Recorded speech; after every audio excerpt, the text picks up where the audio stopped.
É assim, quando temos um vinho mesmo com muitos anos, que tenha 20 anos, por exemplo, é natural que tenha tempo.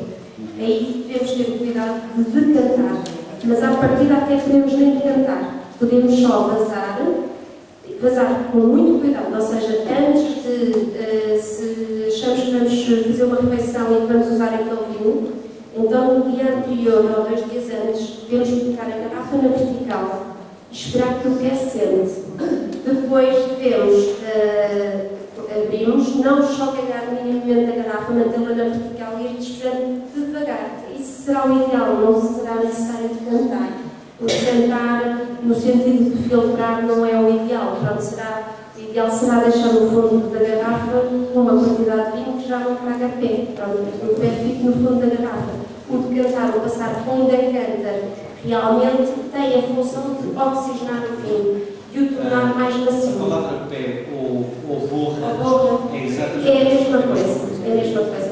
Porque os vinhos não é nada mau sinal um vinho ter pé ou ter borra.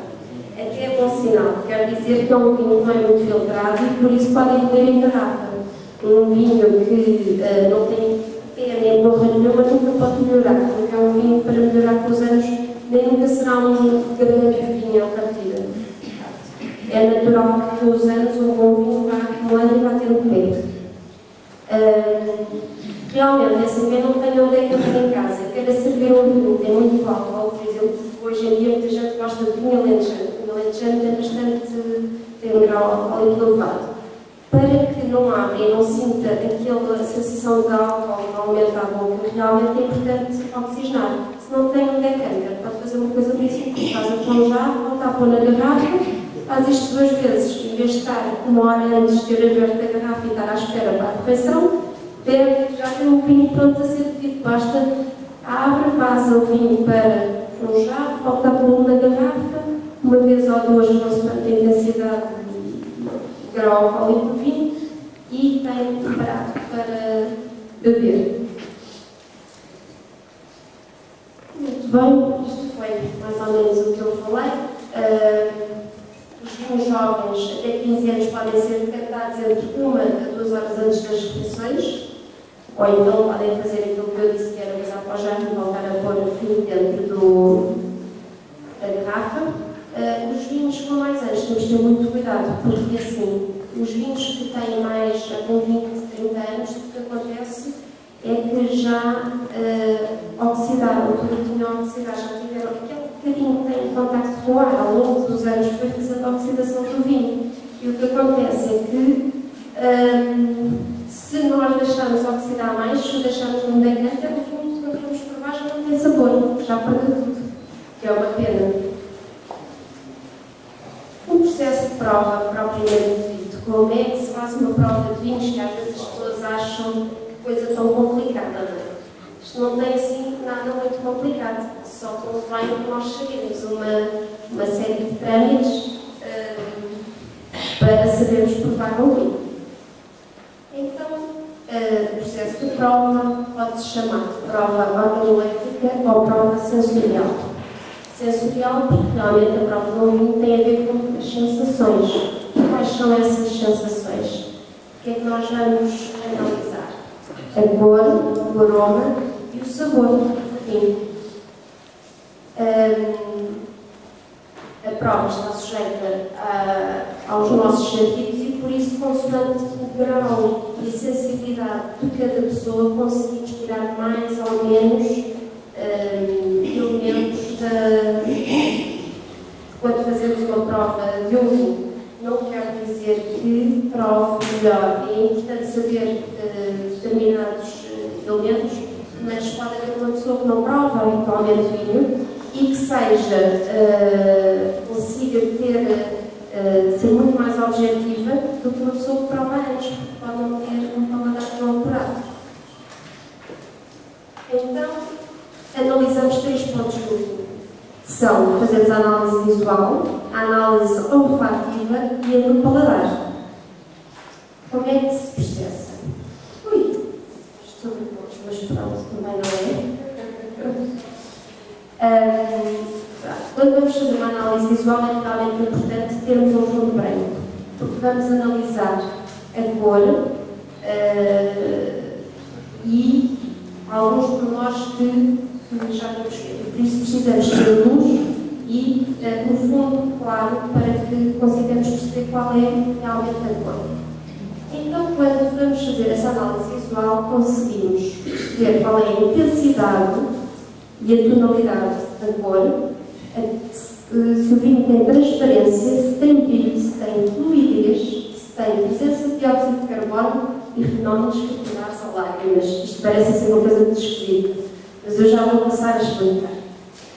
E para isso vou pegar aqui no copo. É assim. A cor, e eu até vou pôr aqui um bocadinho à frente, porque isto até aqui com a transparência, não se consegue ver muito bem, pronto. Estamos a uma distância, mas é assim. Neste vinho, não há dúvida que tem uma cor bastante escura, não é? É realmente um vinho muito carregado.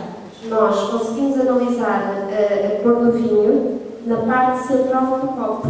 Nunca pode ser nas laterais, porque ele vai aclarando. Então conseguimos perceber que isto é um vinho entre o Cabernet e o Bordeaux escuro. Conseguimos perceber que ele não é um vinho muito transparente. É um vinho com muito pouca transparência, porque há vinhos que nós conseguimos ver a transparência, outros que não conseguimos. Este não conseguimos. Em termos de brilho, há vinhos muito mais brilhantes uns que outros. Se calhar é uma coisa mais difícil de se perceber, mas existe realmente. A fluidez nós conseguimos ver quando mudamos no copo, a fluidez e também o que se chama a lágrima. A lágrima. Ou a auréola. A auréola é outra coisa que já vamos também ver, que é o anel. É assim, a lágrima normalmente analisa-se nos vinhos licorosos, que é os vinhos licorosos, quando nós rodamos no copo, fica uma lágrima a escorrer pelo copo. E consoante a grossura, entre aspas, dessa lágrima, tem a ver com o vinho, por exemplo, um vinho do Porto ser mais ou menos licoroso, ou seja, estar mais ou menos envelhecido. Portanto, a lágrima é muito importante nos vinhos licorosos, como o vinho do Porto. A presença de dióxido de carbono, isso passa-se nos vinhos espumosos, que é a bolha do espumante, que é muito importante, seja analisarmos quando ela é mais fina, normalmente é um espumante mais selecionado, uma bolha mais grossa, é de um espumante não tem tanta qualidade. Muito bem, vamos então passar aqui, largar aqui o copo. A cor do vinho depende também de outros fatores, como as castas. As castas são os tipos de uva que existem, da região, dos processos de vinificação e da idade do vinho. Um vinho velho normalmente é muito mais, por exemplo, se for um vinho tinto é mais acastanhado, mas se ainda deixarmos passar mais anos, depois do acastanhado, ele vai passar ao castanho claro, ao dourado, e pode ficar quase, parece quase um vinho branco. Não chega a um branco, mas fica um dourado claro. Enquanto os brancos vão escurecendo, ou seja, nós conseguimos quase que não identificar, quando se chega a um determinado ponto, não conseguimos identificar quase se era tinto, se era branco, não origem. De onde é que vem a cor do vinho? No vinho tinto, a cor vem normalmente da película, da pele. Dos compostos químicos que se chamam polifenóis e pertencem realmente à película. Depois desses compostos, existem uns que dão as cores mais arroxeadas, outros das cores mais bordeaux, e consoante o tipo de uva tem mais uma característica ou outra, vamos ter vinhos, por exemplo, os vinhos ou mais bordeaux ou mais roxos.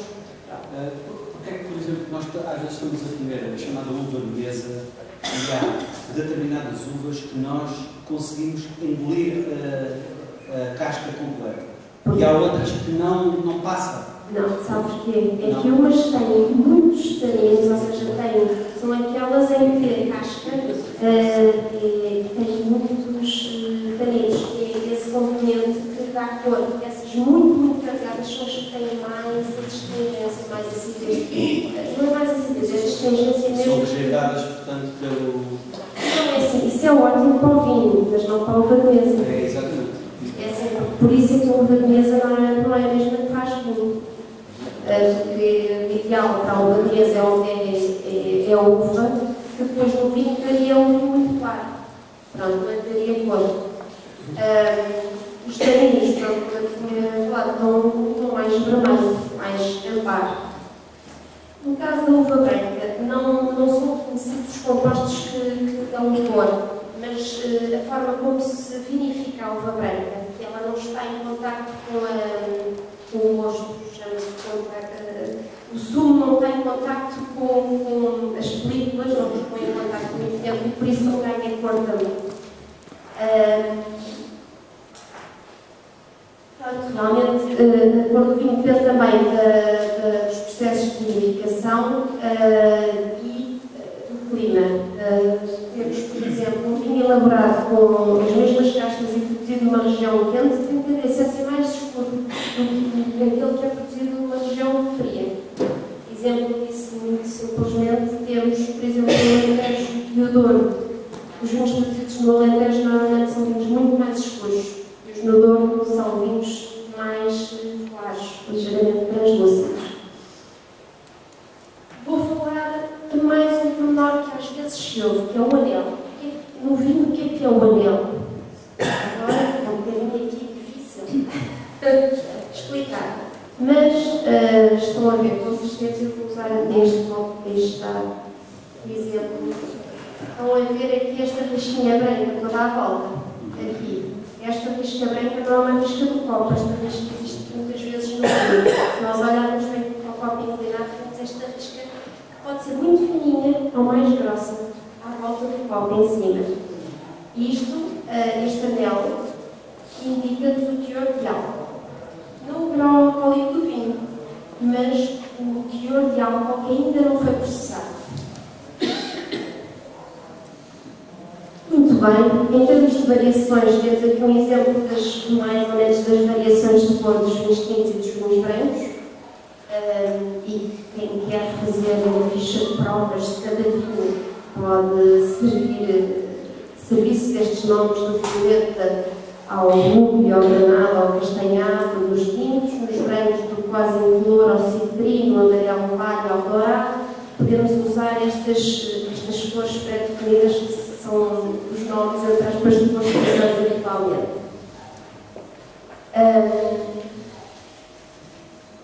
Depois já falámos geralmente que nos vinhos brancos depende também, não tem tanta cor, e que podem ir do quase incolor ao dourado, e que depois, consoante a idade do vinho, ele pode ir acastanhando no vinho branco e o vinho tinto vai acastanhando e depois pode começar a aclarar. Passamos agora para a análise olfativa, ou seja, do cheiro. O vinho é composto por uma série de moléculas voláteis que são perfumadas e através do olfato nós conseguimos cheirar essas tais moléculas. O aroma, o cheiro do vinho, é resultado do terroir. Ou seja, o terroir são as variedades das uvas, a forma como elas são, como é feita a viticultura, a localização da vinha e também o envelhecimento. Ou seja, conseguimos identificar uma série de questões quando cheiramos um vinho. Isto, se calhar, é a análise mais difícil para a maior parte das pessoas, porque não está habituado a identificar cheiros ligados com o vinho, o que aquele cheiro quer dizer. Existem vários tipos de cheiros. São os cheiros florais, que nos dão ideia de flores, os frutados, que nos dão ideias de frutos, os minerais, que têm a ver com as pedras, com uma coisa mais seca. São os aromas normais que conseguimos identificar mais facilmente. Mas existem, que eu não vou aprofundar tanto, 3 tipos de aromas, os aromas primários, os secundários e os terciários, e que diferem consoante tem a ver com determinadas condicionantes da uva. Uns aromas vêm por umas questões, outros por outras. Os primários têm a ver com o estado de maturação das uvas, muitas vezes e com o clima. Os secundários têm a ver, muitas vezes, com a fermentação e com a quantidade de álcool que ainda existe no vinho. E os aromas terciários têm a ver, muitas vezes, com o envelhecimento, se são envelhecidos em inox ou em barrica. O buquê, ouvimos muitas vezes também falar, o buquê é realmente o cheiro do vinho, mas chamamos buquê quando é um vinho que realmente é um grande vinho e tem um aroma alto e fundão. E é aí que nós chamamos buquê, porque há muitos vinhos que não têm quase aroma, que se perdem, que não têm estrutura suficiente para que possamos chamar um buquê. Então, para cheirar o vinho, o que é que devemos fazer? Devemos girar o copo primeiro, pegamos e giramos. É assim, primeiro devemos cheirar antes de girar, é a primeira coisa. Cheiramos e conseguimos determinado tipo de aromas. Depois devemos girar e voltamos a cheirar. Vamos conseguir outros aromas, porque o vinho já foi oxigenado. Já temos outro tipo de aromas. E o facto desse copo ter ficado ali parado, por exemplo, 10 minutos ou... vai alterar. Quando estamos a fazer uma análise, deve-se despejar e deve-se fazer logo em sequência a análise, porque senão vão-se perder realmente uma série de aromas. É mesmo importante que se faça a prova de seguida. Se nós mexermos muito o copo, vamos perdendo vinhos mais velhos que já limitaram muitos aromas que perdem-se rapidamente. Temos de ter atenção de ir fazendo isto e realmente não deixar passar muito tempo. Realmente na análise olfativa, os aromas que temos de identificar, eu já falei de uma forma mais específica, mas os que se identificam são normalmente os florais, os frutos secos e compotas, os frutos frescos, os frutos secos e as compotas, os vegetais, a madeira, os minerais, o ferrado, as especiarias e o mel. Isto é sempre um bocadinho estranho. Essa roda faz-nos lembrar da roda dos alimentos, não? Isto é a roda dos aromas, pronto. Mas acaba por ser. A análise do paladar. No paladar, eu vou agora resumir um bocadinho mais. No paladar, nós sentimos 4 tipos de paladares, mais ou menos, que são o amargo, o ácido, o salgado e o doce. O salgado não existe praticamente no vinho, mas o amargo, o ácido e o doce nós sentimos. E isso tem a ver com a localização das papilas gustativas que temos ali, a boca, e, por exemplo, o doce está centrado no princípio da língua. Normalmente há quem só goste dessa primeira sensação do doce. E também tenho com uma boca daquele tamanho, lá 7 litros e meio, e entrar toda. Exatamente. Mas realmente, dependendo depois de nós termos mais alguma experiência, conseguimos ir buscar estes sabores com mais facilidade.